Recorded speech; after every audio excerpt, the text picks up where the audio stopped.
Hi, how's it going? This is Resident of Color for YouTube, back to give my reaction review to Dark Shadows episode 76. I know I haven't done these in a while, so I apologize in advance. This episode is written by Francis Swan. It's directed by Leland Swift.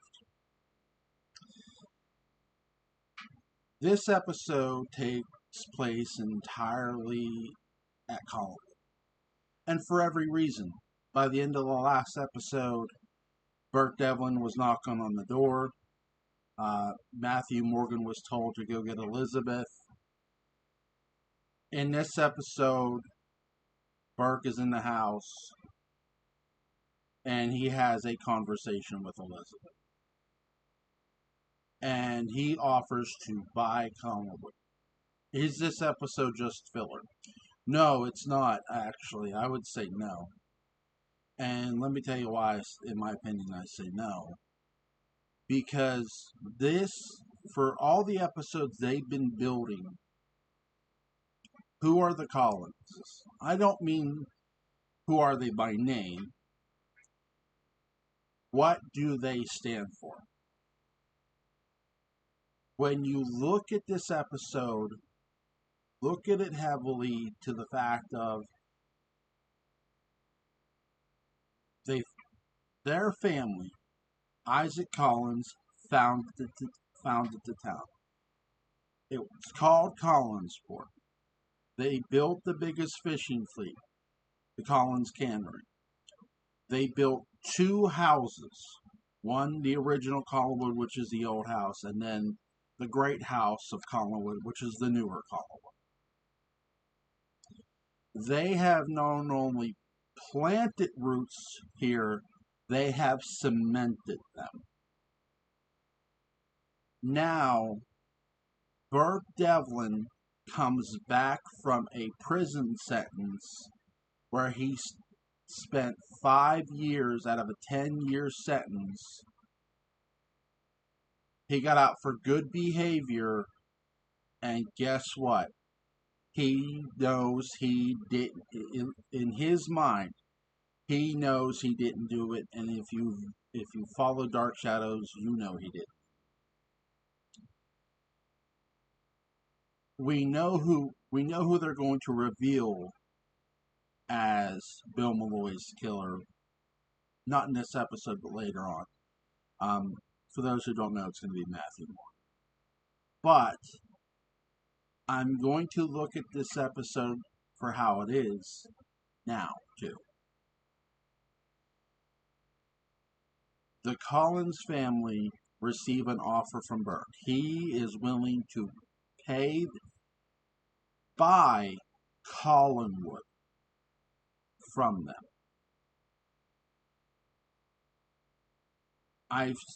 I've asked this question out loud. Does what Roger say matters? Sure, but he doesn't have the final say. That the buck stops at Elizabeth. Elizabeth is the matriarch. Elizabeth is the head of the household. She runs the family business. So, who are the Collins family?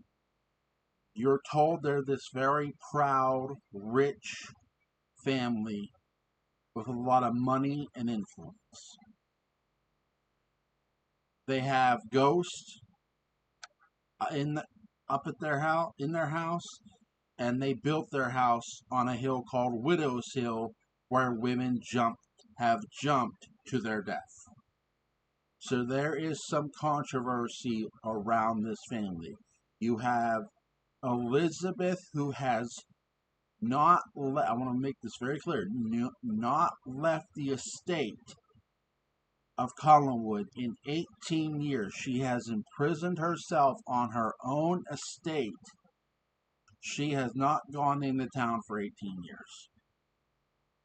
Now, that being said, Roger met a woman named Laura, who was also, there was sort of a three-way love triangle between Laura Burke, Laura Roger, and one night both of them got drunk, Though we know Roger was behind the wheel, Laura and Roger, but Burke was. They said Burke was behind.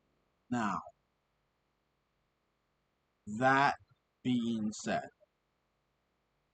um, we know that Sam Evans witnessed this and knew that it was Roger behind the wheel. He never came forward to the judge. So Burke suspects Sam knows something. He knows Roger knows something. And all because Bill Malloy agreed to help him too. Bill Malloy dies. Burke thinks it was murder, and he thinks it was Roger who murdered him because he talked to Sam and he believes Sam didn't murder him. Now, between Art Wallace and Francis Swan does write this episode, he's written other episodes as well prior to this. Both writers do a great job of continuing to write Roger as a suspect. And Luke, I gave the writers their flowers, and I'm about to give Louis Edmonds his. Louis Edmonds deserves an award for the most suspicious looking shady suspect of all time, definitely, especially in these early episodes. But also, if you're leading up to this episode, you got to give Matthew Morgan that award too. He looked shady too a bit. He looks shady enough to be on your suspect list. He does. I don't just say that because I know the results. The first time I watched DS, I thought, man, Matthew has not really cleared himself with me. I sort of felt like I was Burke Devlin for a minute. I think, I know Burke thinks it's Roger, but this Matthew guy is shady. Shady. He was. Now, this episode, what did the Collins stand for? We know what we learn about them. Are they really this proud family that's not just going to stand and fight for the town and for the cannery and for the people, but are they going to stand and fight for themselves? That, my friends, is what this episode, in my opinion, asks. It doesn't ask it directly, but it asks it very indirectly with Burke's offer. Burke's offer to buy Collinsport, to buy the to buy Collinwood,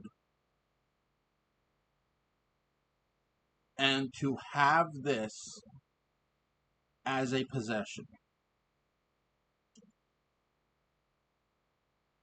Will the family take the money and run, or will they stand on their own 2 feet and fight? The decision is Elizabeth's. This is the episode where you learn, through Elizabeth most, what the Collins really stand for. Because Roger's trying to say, we can just sell, we can go elsewhere, and yeah, you could. But I think what you see most in Joan here, and God, what a great actress. You see the look of, if we start running now, we're never going to stop. And that's something that gets reiterated throughout Dark Shadows with the Collins family. But this is, to me, where it really starts, is in the beginning episodes. The beginning episode, it's what makes the beginning episodes another part of importance in DS. Now, Elizabeth says no. Roger, he knows his sister, he knows his sister now is not going to sell. He's even said he didn't, to Burke, she would never sell to him, and he was right about that. Even with Roger trying to convince her to sell. Carolyn learns finally that Burke is a liar, because Burke said he did not come back to hurt her family. This is the episode, Carolyn. You lied to me. Every word you said was a lie. I didn't mean to do that. Well, yeah, you sort of did. Is this the episode that makes Burke devil and a heel? No. No, in my mind it doesn't. Because Burke is still out for the truth. He's still out for justice. And he's not your heel. Whoever, again, take away what you know for a moment with Matthew. Because I am too here. The real threat, whether it was accidental or not, who killed Bill Malloy? Who murdered him? Because now, here's somebody trying to buy you out. Here's a murderer. Accident or not, you have a murderer on your hands somewhere in the town. And again, they don't know that. Sheriff has said, oh, it looks accidental. Again, if you're going, I look at this like sort of Haddonfield when Loomis said, no, don't alert the public, because if you do, they'll see him on every street corner. If the sheriff alerts the public, Bill Malloy was murdered, everyone's going to tighten up. And he even says this to Burke. That part. But here's what he doesn't say. It's also going to cause a panic. Because you have a murderer. It may not be a serial killer. No, it's not. And I'm not trying to say it is. It's not. But you don't want to panic in a small town either. You have a murder suspect. You have a murderer. Somebody has killed Bill Malloy. Burke thinks it's Roger. The writers, Art Wallace, Francis Swan, have done a great job of painting Roger, painting Sam. Sam tells Burke he didn't do it. Burke believes him. Burke does not believe Roger. Burke does not believe Roger because of past experience with Roger, the manslaughter charge, the car incident. And he knows Roger can lie, will lie, to save himself. But does that mean Roger is a cold-blooded killer? Really, what you have to ask here is anybody really a cold-blooded killer? We're not dealing with a Charles Lee Ray. We're not dealing with a Leatherface. We're not dealing with a Freddy Krueger, a Pamela Voorhees, a Jason Voorhees. We're not dealing with a Michael Myers. We're dealing with somebody who killed out of loyalty, blind loyalty. Loyalty to a woman he thought he was protecting. That's real. And again, I said don't jump ahead, and I'm not trying to here, but that's what really happened. And he is, though it's accidental, he may have not have meant to, but he did mean to hide that body. He did mean to push the body back to the water. And again, though this episode doesn't tell you all that, you do have to ask by the end of this episode, who's your heel?